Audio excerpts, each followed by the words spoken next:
Hello YouTube, it's Logan here, Team Cave Clash, bringing a deck profile on MegaLith's.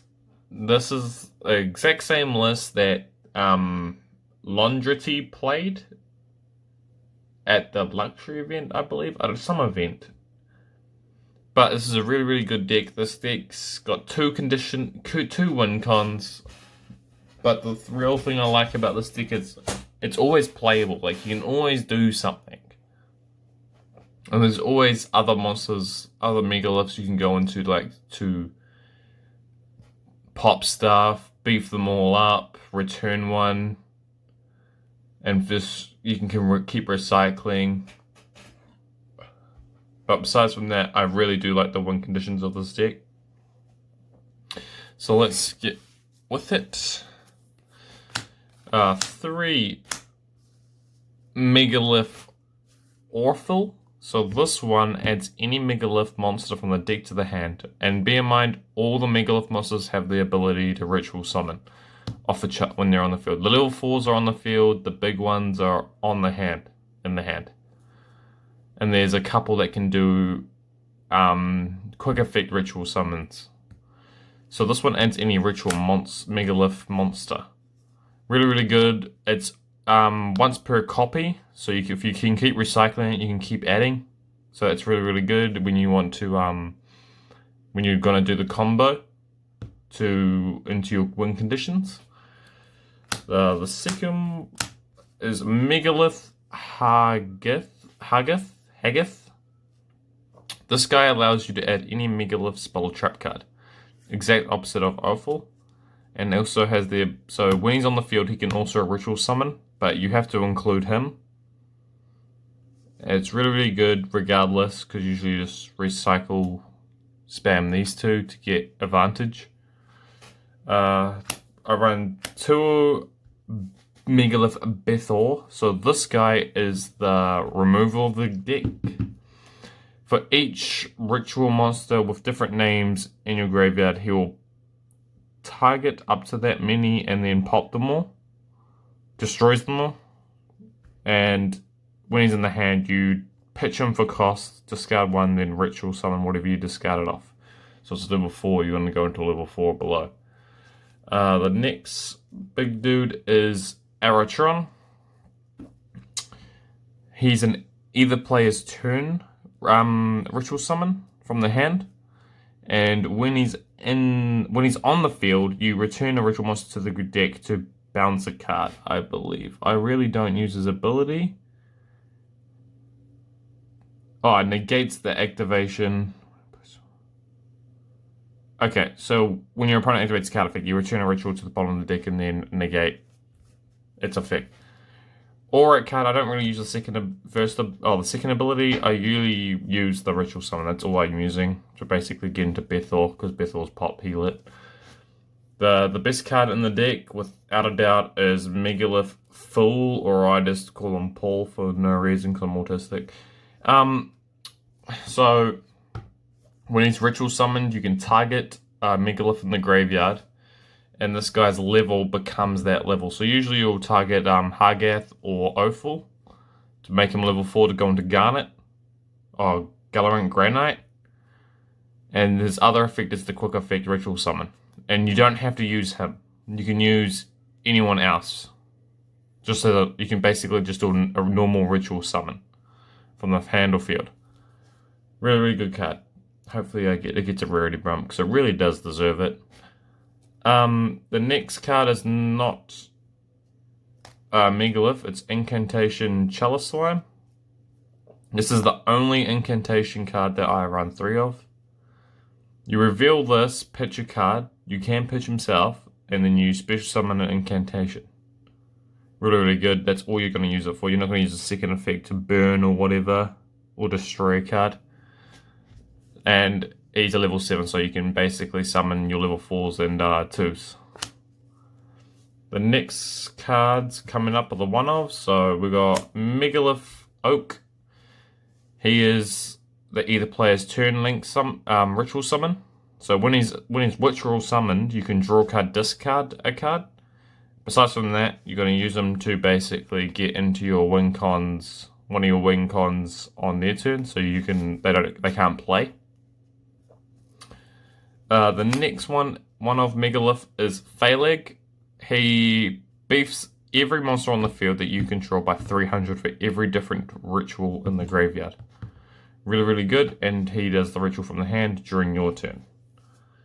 And then next card is Cyber Angel Ben 10.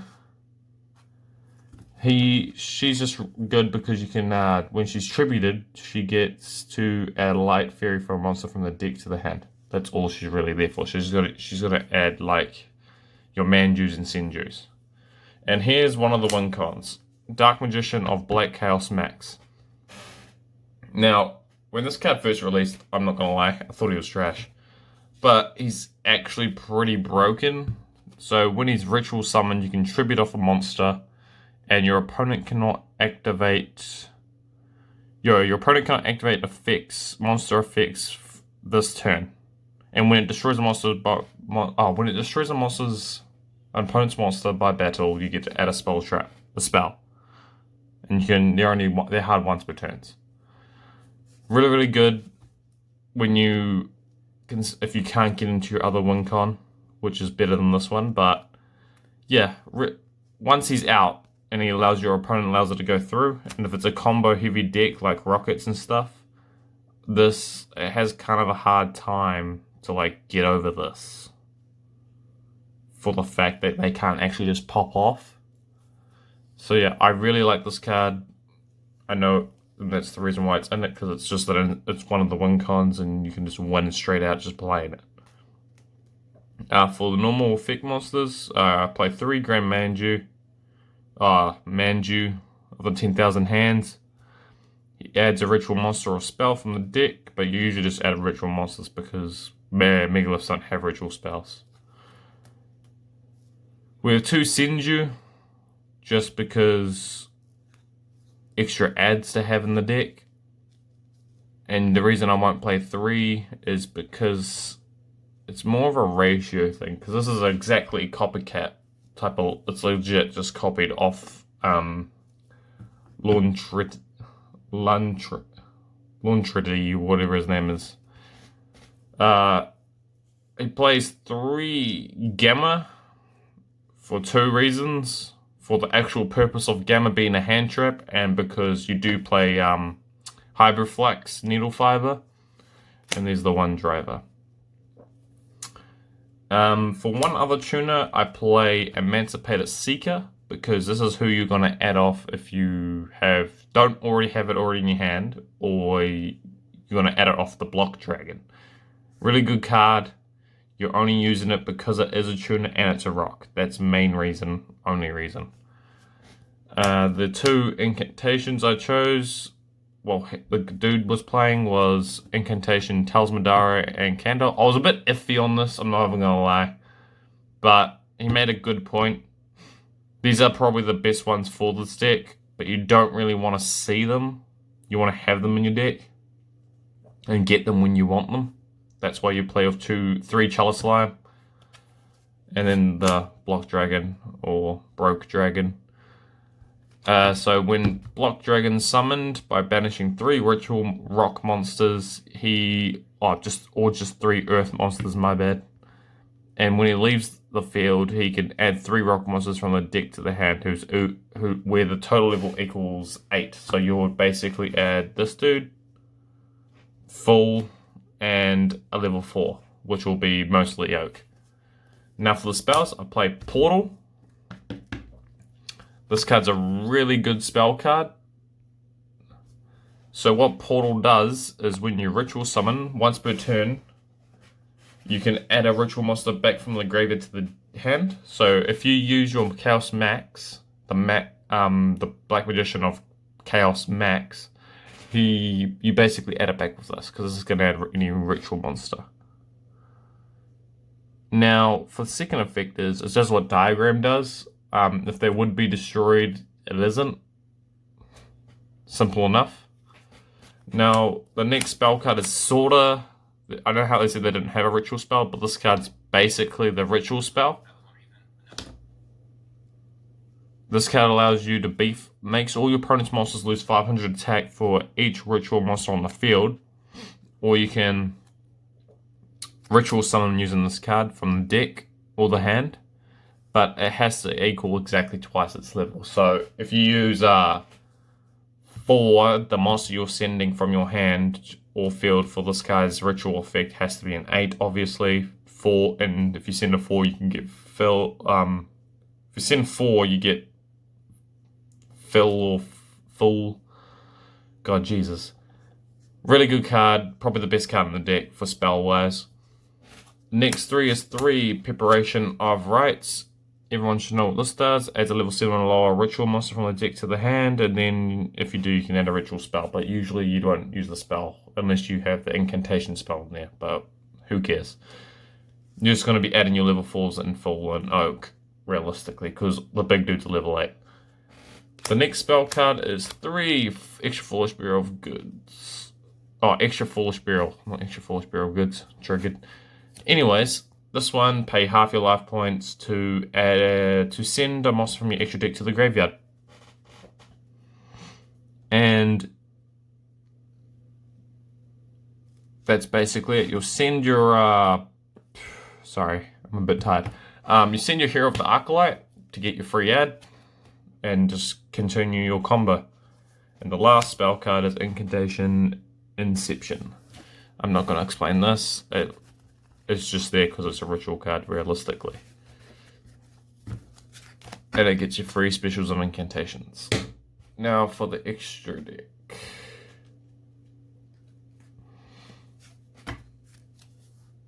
I play 1 Gallant Grey Knight. This dude allows you to add Block Dragon. That's the only purpose you're going to use it for. Or if the purpose arose, you can special summon a rock monster from the hand in face down defense position. But I don't know why you would. You really realistically can't even use that effect. But yeah, just add Block Dragon. Or if you do side, you side in Nibiru's, get an Adam Nibiru if you already have yada yada yada. For the links, Crystron Hyperflex special summons your Formula and your tuners, your Gamma. Link Cross, just to get your tokens out to go and do your synchro plays. Charmer, just because it's a level 2. That's the only reason. The whole other effect won't even probably come up for me. Backup Secretary, only because it's a level 2 also, and if they use Maximus, I'm probably going to ditch this. Union Carrier, if they destroy my Gallant Grey Knight effect, I go into Union Carrier, equip Block Dragon to a monster, and then pop off from there. Nightmare Unicorn, just for a free return. Now for the synchros, Martial Metal Machine Marcher. This card is probably going to get banned. It's actually broken. The reason why is just because it lets you special summon a tuner plus whatever it synchros into. In this case, Arclight. It's a tuner, so it's a negate and a tuner. Like, it's legit just broken. Plus, it is a tuner. Like, what the hell? It's just wow. 2, Hero of the Arclight. He negates, and when he sends to the graveyard, he adds a ritual monster or ritual spell card from the deck to the hand. Really, really good. Would only play 2 though. But no more, no less. 1 Formula Synchron for Needle Fiber. Free draw plus you synchron their turn. Savage Dragon, he is a key component. If you don't have a Savage Dragon, play any other Dark Dragon level 8. Pardon me. It has to be a Dark Dragon level 8 if you don't own this card. That's all you need to know. And then the last win condition. Hot Red Dragon Archfiend King Calamity. So he requires 2 tuners, which Needle Fiber basically provides all that for you, plus you can get into Savage pretty easy. That's all you need. to make this guy. So when this guy is summoned, you can activate his effect, and your opponent cannot. For the rest of the turn, your opponent cannot activate cards, and also your opponent cannot activate their effects, and your opponent can't even respond to this guy, so it's like guaranteed. And when he kills a monster by battle, he special summons a Dark Synchro Dragon from the graveyard, and he's 4,000. So that's like, wow, really, really good card. Without Link Cross or Needle Fiber, this is probably not even possible to even bring this out at all. Well, without Needle Fiber, it definitely ain't possible to bring it out. So if he gets hit next list, well, triggered. And then for my side,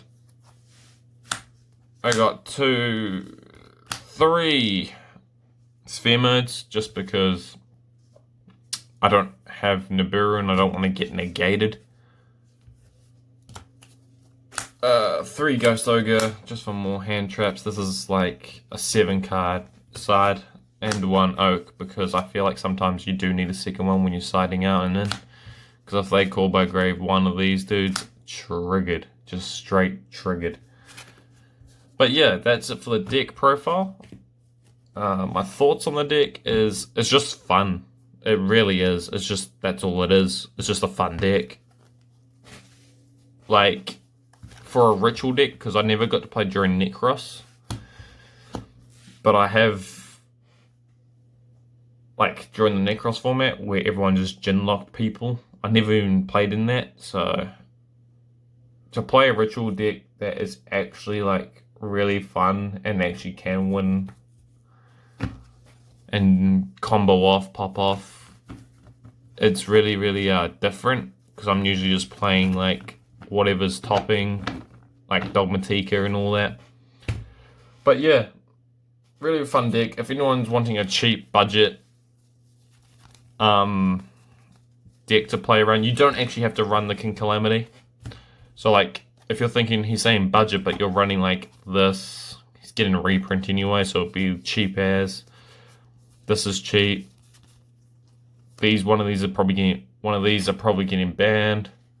This is cheap and easy to find, but you don't have to run all this. You really don't. You could legit just play the deck and just use that as a win con.